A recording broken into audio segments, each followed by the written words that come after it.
Hello, I am Probulus, and today I'm introducing my 101 Reasons for Non-Belief, available on Amazon Kindle.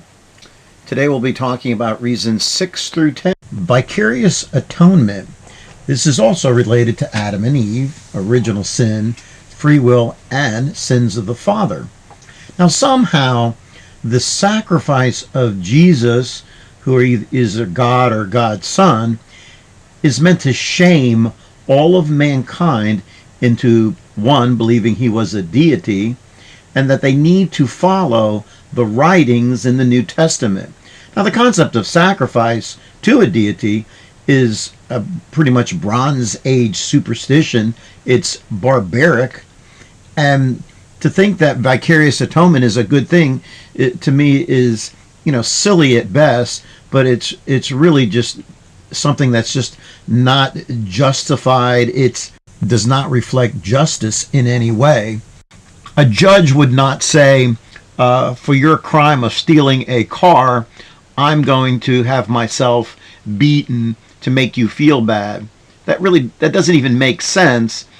But since they believed Jesus was the Messiah and he died, it was pretty much what I call an ad hoc explanation, and everyone needs to feel bad about this, that he died for our sins, which is basically a problem he created, the fable of Adam and Eve. So number 7, faith without evidence. And it's important that we illustrate the difference between faith, which really means faith without evidence, versus reasonable expectations, which is what one expects based on data that the sun will come up tomorrow, that your car will start, or that your plane will get you to your destination. And hope, which hope is that we hope for good outcomes. All three are very separate.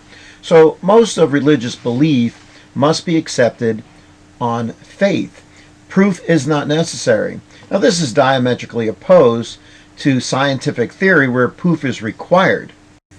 Apologists prove the Bible is true using the Bible as proof. That's essentially what's known as a tautology.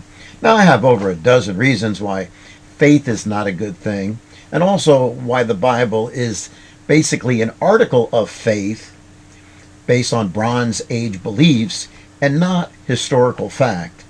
So it's very important to understand the difference between faith, reasonable expectations, and hope. And I do not think that faith is a good thing. Most Christians assert that faith is very important and good. Based on science, faith is not a good thing. Our next reason, number 8, is all other gods rejected. Now this is, again, a different category and very common non-belief argument, and simply that we reject your specific religion and your version of God for the very same reason you reject all other religions, other denominations. Anyone who doesn't believe specifically as you do, you are certain you are right and they are wrong.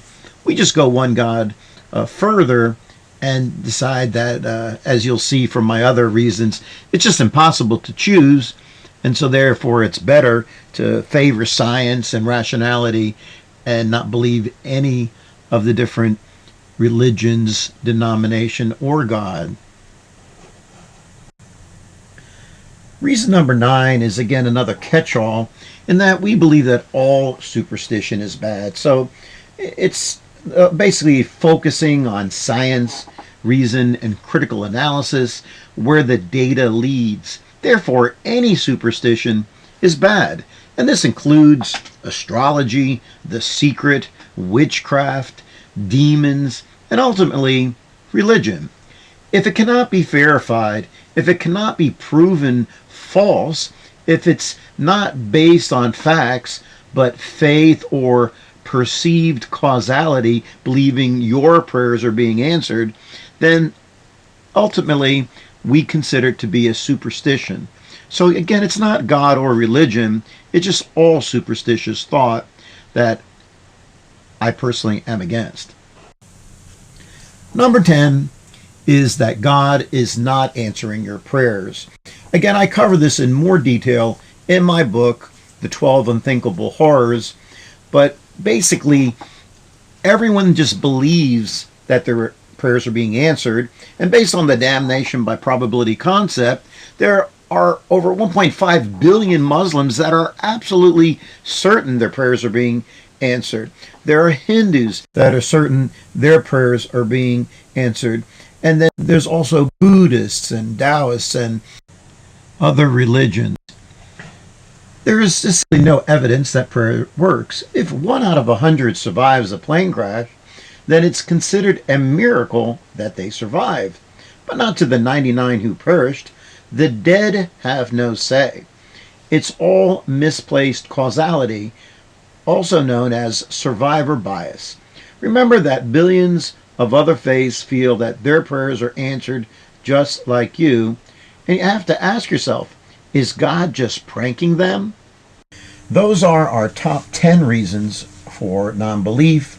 I have more in my series on 101 Reasons and more YouTube videos. You can also visit us on our webpage, IamProbius.com, and leave feedback. Please like and subscribe.